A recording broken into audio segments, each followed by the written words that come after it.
கோயில் கட்டும் கட்டி சபரிமலை காடு தேடி கட்டுமுடி 2 கட்டி காந்தமலை ஜோதி காண சபரிமலை பயணந்தானப்பா சாமி வழி துணையா வந்து சேரப்பா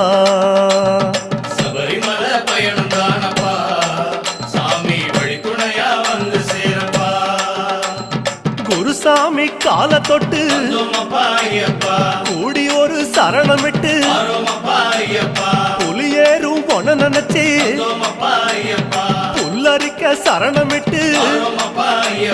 காந்தமலை ஜோதியானவா